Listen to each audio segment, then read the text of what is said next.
My name is Clarence Muhoro. I am an entrepreneur and an investor, and I am a millennial on the move. I was born and bred in Nairobi. I was born in the Nairobi Hospital. I lived in Kawendani as my first home, and I lived with my relatives. My relatives were my neighbors, and it was a beautiful journey growing up with them. And so over time, I went to Kawendani Primary School. Actually, I have a bigger brother, and I felt so sad seeing him go to school and leaving me at home. And so I pleaded with my parents, please take me to school. And on the first day, I hated it so much, I almost jumped through the gate. I was held by a teacher. And so growing up, I went to Thika Primary School, where I learned and grew. I went to Rudan Academy, and also went to Gilgil Hills Academy for my upper primary from class 5 to class 8. Boarding school is a bit tough and was a bit tough at the beginning. And in Gilgil, I learned how to have the mindset and the work ethic to be the best.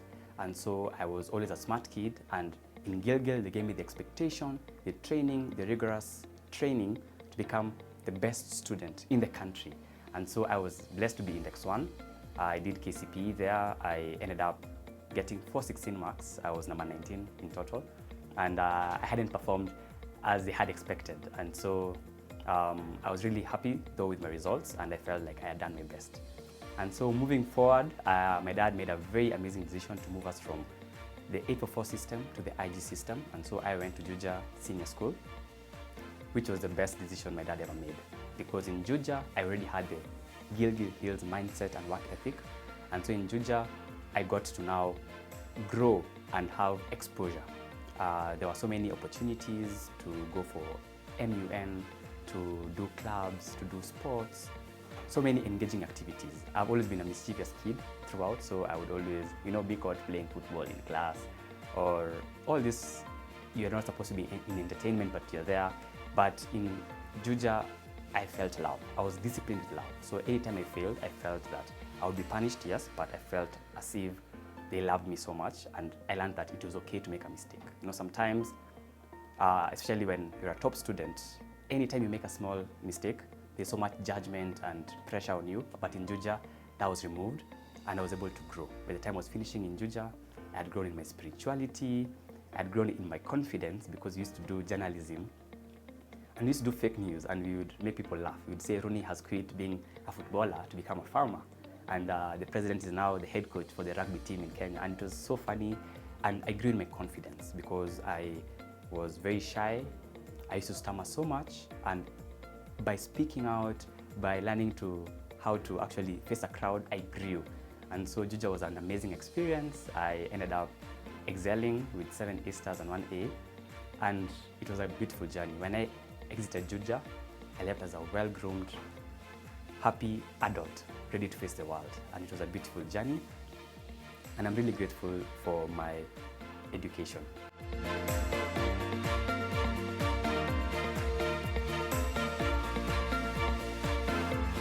I then joined USIU Africa and my alma mater, where I was blessed to be the top student in finance, investment management, and it's been a beautiful journey in USIU. USIU took me a step further, where there was a lot of opportunities to grow, a lot of time for us to build ourselves personally, and USIU now crafted me into Clarence Muhoro today. I will always be grateful for that. There were very understanding professors, a lot of resources. The library was so beautiful and so big and full of so many books that I was always learning. I would get any book I needed, and I would read, enjoy, go to the gym, go for swimming. We would have a lot of clubs going on, and these are school clubs, guys. We'd have the business club, the Young Diplomats Forum, the Entrepreneurs Club. There were so many of them, and I really grew so much in there. I actually ended up starting my own club, which was called the USIU Investors Club. It was very successful, and our purpose was to make a difference through increasing financial literacy. And so that has been my journey. Growing up, I have had insecurities, I have been shy, I have also stammered a lot, but through the journey, I have learned to grow, to become better, and I'm grateful for where I am today.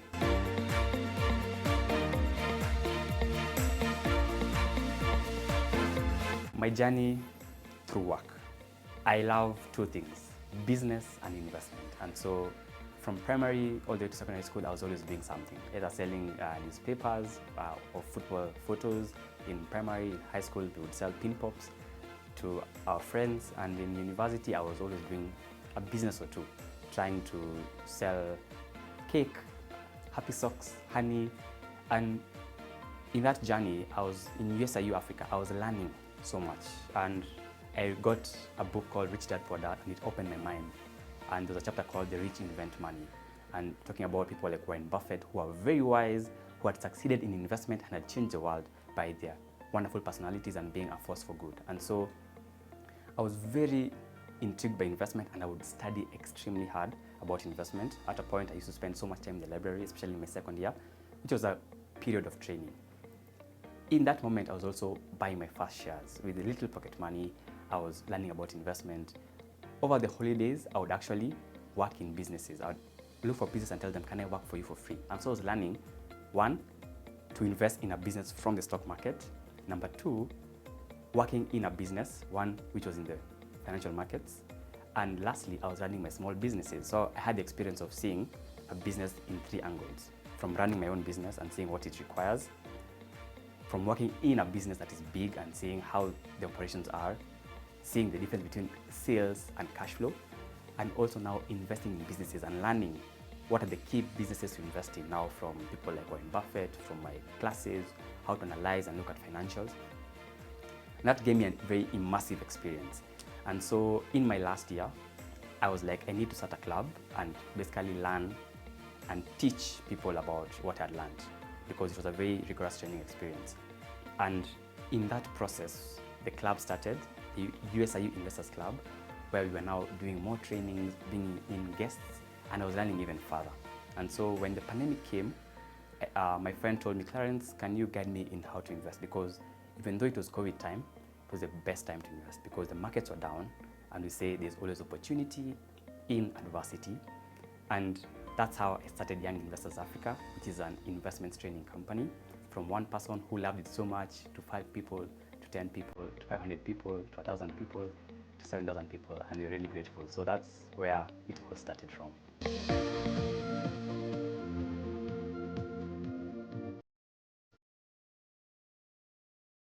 Young Investors Africa was created with the purpose of guiding young people to create wealth through business and through investment. And so how we guide people through investment is you have rigorous investment bootcamps, 2-week-long bootcamps, where once you have a student who wants to join us, they start from the basics. So you're learning from the basics of investment, how the markets work, key characteristics of wonderful investments, how to analyze companies, how to value companies, research, how to do research, where to go, how to buy, and so much more. And looking at shares, cryptocurrencies, looking at different types of investment like being in a circle, having money back life insurance. What makes us so unique is that we offer experiences in the psychological kind of way, where we know that finance is not only intellectual, not only intelligence in knowing that you need to invest, but we need to get you to invest. And so we have accountability partners, we talk about investing with purpose, so we focus on your goals as a person. We have a great community that shares one another, that we share opportunities, and we also do things together. For example, last year we had a tree planting activity as a community, and that is how we operate. So we have trainings, both physical and online for our students, and even after our trainings that are 2 week long, anytime a student has an issue, they're always free to ask and they're guided. So that's how we incorporate people. So it's good for beginners, good for intermediates, and even for guys who are looking to upskill. Probably you want to learn valuation and you're good at looking at the markets. And so it's a whole immersive experience. We say we move from baby class to primary, to secondary, to university, and by the time you're finishing the program, you have a certificate to show that you graduated from a wonderful program. My mom was a bit hesitant, always sending me job applications, but I had to affirm to her that I don't want to work. I want to try and run my own projects and own business, and she came to terms with it. What I love most about what I do is that it first impacts others so positively, hearing messages of, Clarence, I'm grateful, I'm now investing, I'm excited, my money is growing, I have plans for my future, which is really exciting. Number 2, it gives me so much joy, fulfillment, and utilizes my creativity, my thinking, my organization, and my leadership. so it makes me become a better person. Guys, stay tuned to learn more about my achievements and my journey on Millennial on the Move. We'll be right back after the break.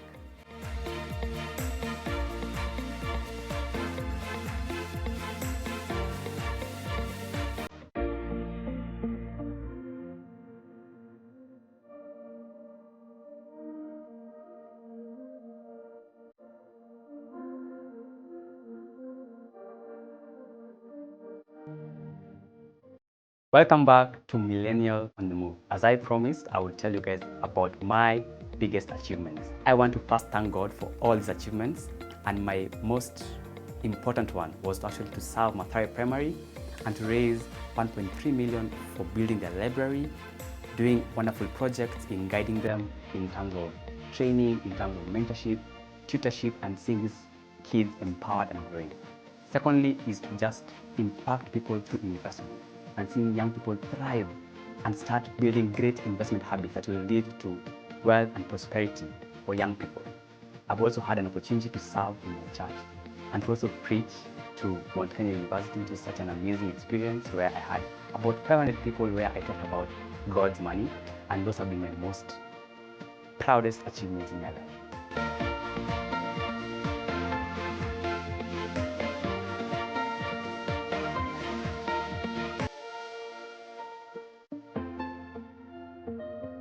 My biggest lesson since starting Young Investors Africa has been leadership.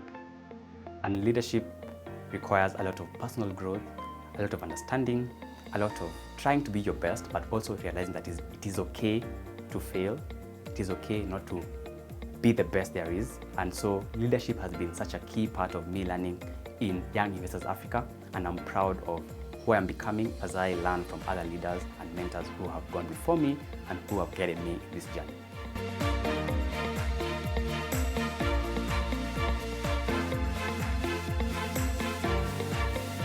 My biggest lesson in Young Investors Africa has been leadership.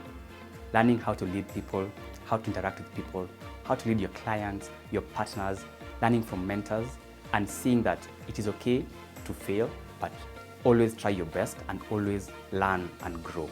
And so leadership is very integral, and where leadership is good, things will go well. And so I've been privileged to learn about leadership, and it is the biggest lesson I've taken away.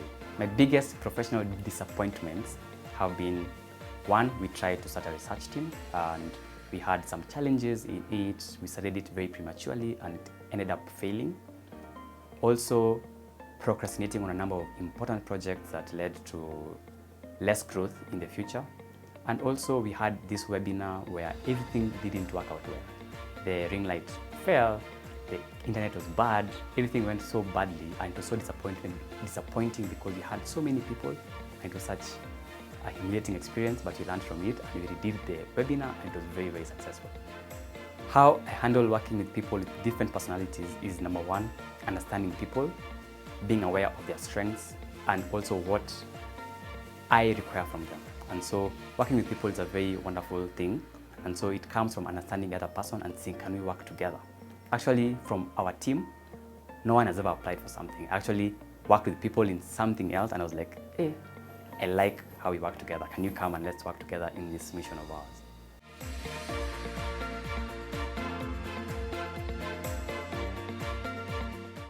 I live by 3 mantras. Number 1, God's got this, and that gives me so much assurance. Number 2, crazy faith, just to live and dream big. And number 3, follow your dreams, follow your heart. To ensure that we are always the best, we focus on a lot of learning. And learning requires you to learn from people, to do a lot of research about investments, to see what is going on, see how the investments are changing, and putting it into practice. Because when you put it into practice, you learn further. We say you move from knowledge to wisdom.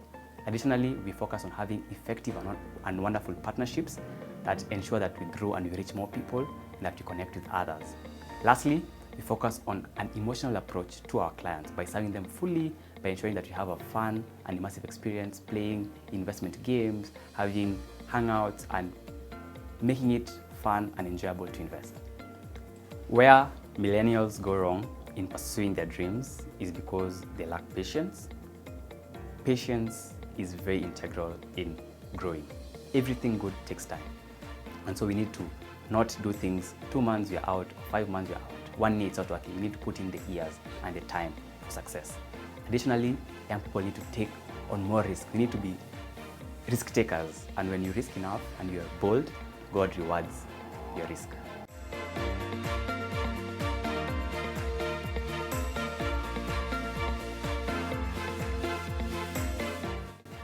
For anyone who wants to join the investment world, you guys are welcome. It's a very beautiful world that requires a lot of learning, a lot of practice, a lot of communities, because we want to learn from each other, because it is ever changing and we need to grow together. So guys, welcome. Come, let's do this. It is simple. It just requires focus. It requires a lot of study, a lot of practice, and also a lot of coming together with other finance people. For those looking to join us and learn from us, we have amazing investment bootcamps and entrepreneurship bootcamps. So just reach out to us on our Instagram, Clarence_Muhoro, Facebook, LinkedIn, same name. Also the Investor Space on Instagram as our page. We're also on YouTube. We have a page in Facebook. So we are everywhere. Just reach out to us. We'll be glad to actually come to you and help you. You can contact 0756 490 192. I repeat, 0756 490 192.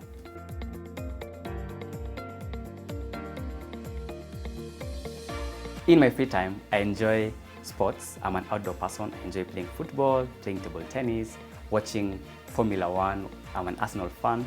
I also enjoy reading interesting books. I enjoy hanging out with friends, watching comedies, and inspiring movies. I start my day at 7 a.m. and I sleep for 7 hours. And I start with a Bible study and a gratitude list. I also take breakfast as I read a bit. And from that point on, the first 3 hours of the day from 8 a.m. to 11 a.m. is focused on the urgent tasks, communicating with the team, and making important calls. And then from 11 to 11:30, I take a break. Either you go and bask in the sun, go for a slight walk, enjoy some YouTube comedy. Getting back to work from 11:30 to around 1 p.m. Consists of a lot of research in investments and also key tasks that I am supposed to deliver for my team. Then I take a lunch break, and usually I can take a small nap if I'm tired, or I can take a shower, or even eat very well. I eat very well, and though I'm very tiny, I eat a lot. And I come back from 1:30, and from 1:30 to around 5 is doing research once more, dealing with clients and looking at how I can help them, doing some posting. I also study. I do a financial paper, so I am also studying in my field. And by 5 p.m. I'm done. From 5 to 7 p.m. is always very gray. You can find yourself either with family, you can find yourself doing work that is required, moving around, probably going to buy something, checking up on your girlfriend. There are all those kinds of things. And from 7 p.m. to 9 p.m. we usually have our boot camps. And so it is usually now entering into sessions where we're talking about investment, where we are doing webinars, IG lives, game nights. And from 9 to 10:30 is family time. From 10:30 to 11, a bit of reading and planning for the next day. And from 11 to 12 is now YouTube and seeing what Elon Musk is doing next. My take on the inferiority complex and people who struggle with stammering. Personally, I have suffered with stammering and still do. And what I'd tell you is practice, practice, practice. I would go to the field and just read out words that were really hard for me to pronounce, and that helped. Actually putting yourself in uncomfortable situations really matters. And nonetheless, you don't have to be the best speaker to achieve things. You just need to have the right heart, communicate to your best ability, and just trust in yourself, and all will be well.